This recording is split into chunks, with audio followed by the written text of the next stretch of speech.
Most of you have heard of Babe Ruth, Joe DiMaggio, Hank Aaron, and Willie Mays. All great players, all Hall of Famers. You will now hear about the greatest player that ever played the game. At least that's what many baseball experts say. He's one of the most misunderstood men in baseball. He was the first great American sports hero, first player elected to the Hall of Fame, first millionaire ball player, first major leaguer to make a Hollywood movie. He helped create the game we know as the national pastime. The time is mid-July 1961.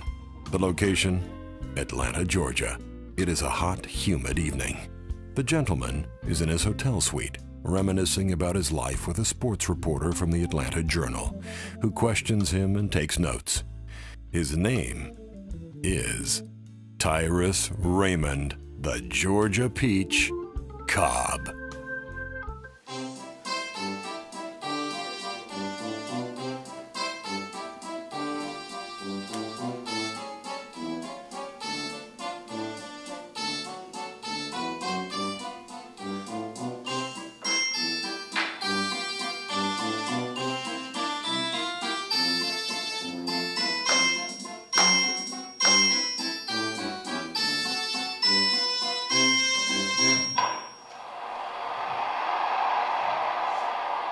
Have I ever been afraid of anything? No, sir. I never feared anything or anyone. Let me tell you a story, boy. It was a hot summer day in Royston, Georgia, the small town where I was raised. I was walking on the railroad tracks on a bridge high above a river just outside town. Several of my buddies were walking behind me. We were all about 7, 8 years old, don't you know? We saw and heard a freight train.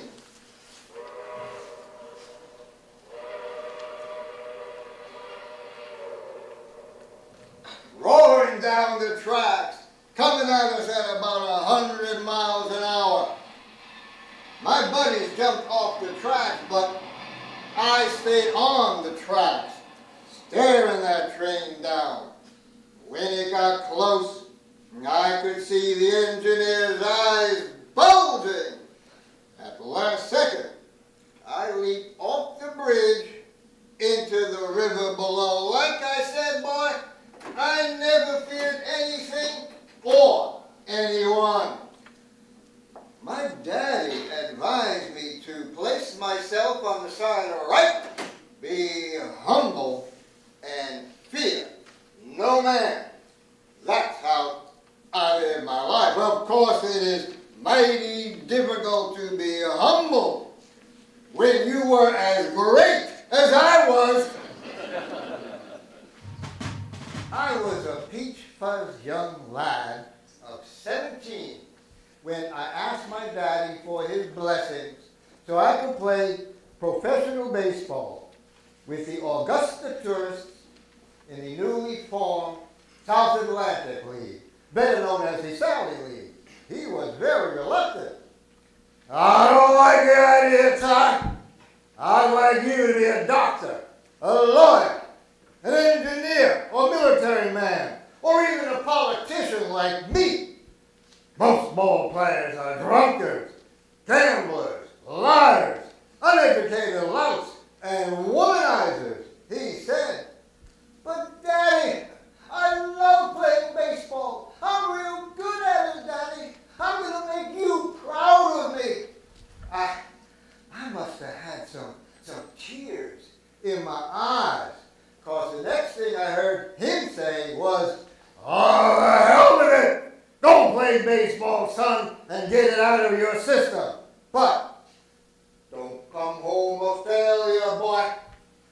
Don't you come home a failure. You be the best at whatever you do. If you want to be a ball player, you be the best that ever played the game." And that's what I became. The very best. People were always asking me how I accounted for my great hitting ability. The good Lord blessed me with great eyesight and quick reflexes. I could almost read the writing on the ball.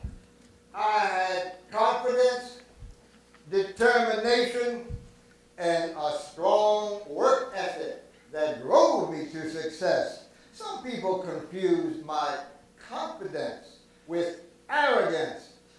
Nothing could be further from the truth. I had a powerful desire to please my daddy. I wanted nothing more than to make him be proud of me.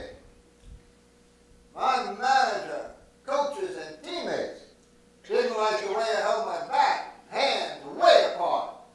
Most batters choke up, but this gave me great confidence. I could pull the ball to right field, punch it to center, or slap it to left. If a pitcher threw at me, I'd hit a line drive right back at him. Nearly take his head off. He never threw at me again. I have loved only 3 men in my life: Jesus Christ, my grandpa, and my daddy. And there were nasty rumors around town that my mother had a lover, and that is why my daddy returned to the house that fateful evening to catch mother in the act of infidelity. Police found a gun on his hip. Those nasty rumors weren't true, nor were they ever proven. My mother, in a frightened state of mind, hearing someone attempting to get into her bedroom window late at night, reached for her pistol, which Daddy always kept loaded. Mama was a good shot. She fired her pistol twice, killing Daddy instantly.